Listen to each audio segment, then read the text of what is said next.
ಸ್ನೇಹಿತರೆ ನಮಸ್ಕಾರ. ನಾನು ನಿಮ್ಮ ಗೆಳೆಯ ಭಾಸ್ಕರ್. ಎಲ್ಲರೂ ಆರಾಮಾಗಿದ್ದೀರಿ ಅಂತ ಅನ್ಕೊಂತೀನಿ. ಸ್ನೇಹಿತರೆ, ನಮ್ಮ ಮನೆಯವರೆಲ್ಲ ಕೇಳ್ತಾ ಇದ್ರು, ಏನಪ್ಪ ಯಾವಾಗ್ಲೂ ಗಿಲ್ಲಿ ಬಗ್ಗೆನೇ ವಿಡಿಯೋ ಮಾಡ್ತೀಯಾ, ಬೇರೆ ಯಾವ್ದಾದ್ರು ಬಗ್ಗೆ ಮಾಡ್ಬೋದಲ್ವಾ ಅಂತ. ಸರಿ, ಹಾಗಾದ್ರೆ ನಾನೊಂದು ಸಿನಿಮಾ ನೋಡ್ಕೊಂಡ್ ಬಂದಿದ್ದೀನಿ.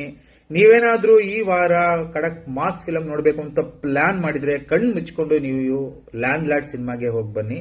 ಯಾಕಪ್ಪ ಅಂದ್ರೆ ಇದು ಒಂದು ಬರೀ ಫಿಲಂ ಅಲ್ಲ, ನಮ್ಮ ಮಣ್ಣಿನ ಅಸಲಿ ಕತೆ. ನಮ್ಮ ನಿರ್ದೇಶಕ ಜಡೇಶ್ ಅವರು ಈ ಸಲ ಕೋಲಾರ ಸೈಡ್ಗೆ ನಮ್ಮನ್ನೆಲ್ಲರನ್ನು ಕರ್ಕೊಂಡು ಹೋಗ್ತಾರೆ. ಈ ಸಿನಿಮಾದಲ್ಲಿ ಇರೋದು ಹಸಿದವನ ಹೋರಾಟ. ದೊಡ್ಡ ದೊಡ್ಡ ಭೂಮಾಲೀಕರು ಬಡವ್ರನ್ನ ಹೇಗೆ ತುಳಿತಾರೆ, ಅದನ್ನ ಎದುರಿಸಿ ಒಬ್ಬ ಮನುಷ್ಯ ಯಾವ ರೀತಿ ಹೀರೋ ಆಗ್ತಾನೆ ಅನ್ನೋದೇ ಕತೆ. ಕೋಲಾರ ಭಾಷೆಯ ಸೊಗಡು, ಅಲ್ಲಿನ ಜನರ ನೋವು, ಪ್ರತಿಯೊಂದು ಸೀನ್ ನಲ್ಲೂ ಮೈ ಜುಮ್ ಅನ್ಸೋದಂತೂ ಪಕ್ಕಾ ಗ್ಯಾರಂಟಿ.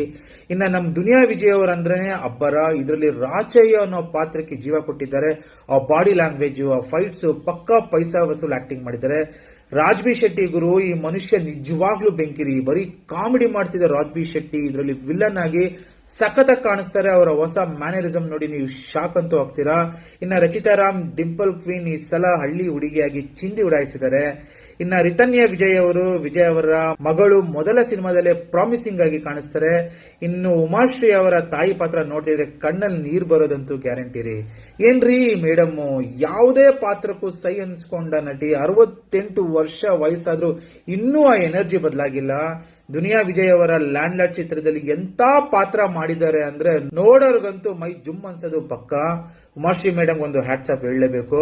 ಇನ್ನು ಈ ಚಿತ್ರ ಯಾಕೆ ನೋಡಬೇಕು ಅಂತ ಹೇಳೋದಾದ್ರೆ, ಮಾಸ್ ಡೈಲಾಗ್ಸ್ ಇದೆ. ಮಾಸ್ತಿ ಮತ್ತು ಶ್ರೀಕಾಂತ್ ಅವರ ಡೈಲಾಗ್ಗಳು ಥಿಯೇಟರ್ ನಲ್ಲಿ ಸೀಟಿ ಹೊಡೆಯೋ ಹಾಗೆ ಮಾಡೋದಂತೂ ಗ್ಯಾರಂಟಿ. ಫ್ಯಾಮಿಲಿ ಎಮೋಷನ್ಸ್ ಇದೆ. ಬರೀ ಫೈಟಿಂಗ್ ಅಷ್ಟೇ ಅಲ್ಲ, ತಾಯಿ ಮಗಳ ಸೆಂಟಿಮೆಂಟ್ ಕೂಡ ಸಖತ್ತಾಗಿ ಮೂಡ್ ಬಂದಿದೆ. ಸುಮ್ಮನೆ ಎಲ್ಲೋ ಇರೋ ಕಥೆಯಲ್ಲ, ಇದು ನಮ್ಮ ನೆಲದ ಹೋರಾಟದ ಕತೆ. ಬಾಟಮ್ ಲೈನ್ ನೋಡೋದಾದ್ರೆ, ದೊಡ್ಡ ಮನುಷ್ಯರ ದರ್ಪಕ್ಕೆ ಮಾಸ್ ಉತ್ತರ ಕೊಡೋ ಸಿನಿಮಾ ಇದು. ಇನ್ನು ಕೊನೆಯದಾಗಿ ಹೇಳೋದಾದ್ರೆ, ಲ್ಯಾಂಡ್ ಲಾರ್ಡ್ ಪಕ್ಕ ರಗಡ್ ಸಿನಿಮಾ. ನಿಮ್ಮ ಫ್ಯಾಮಿಲಿ ಜೊತೆ ಹಾಗೂ ನಿಮ್ಮ ಸ್ನೇಹಿತರ ಜೊತೆ ಹೋಗಿ ನೋಡಬಹುದು. ಇಂಥ ಒಳ್ಳೆ ಸಿನಿಮಾಗಳು ನಮ್ಮ ಕನ್ನಡದಲ್ಲಿ ಆಗಾಗ ಬರ್ತಾ ಇರಬೇಕು. ನಮ್ಮ ಸಪೋರ್ಟ್ ಯಾವಾಗ್ಲೂ ಇದ್ರ ಮೇಲೆ ಇರಬೇಕು. ಉಳ್ಳವರ ಅಹಂಕಾರ ಮತ್ತು ಇಲ್ಲದವರ ಹೋರಾಟದ ಈ ಕದನ ಸಿಂಹ ಗರ್ಜನೆಯೇ ಲ್ಯಾಂಡ್ ಲಾರ್ಡ್ ಸಿನಿಮಾ ಅಂತ ಹೇಳ್ತಾ ಇದ್ದೀನಿ. ಮಿಸ್ ಮಾಡದೆ ಎಲ್ಲರೂ ಥಿಯೇಟರ್ ಅಲ್ಲೇ ನೋಡಿ. ಜೈ ಕರ್ನಾಟಕ ಮಾತೆ.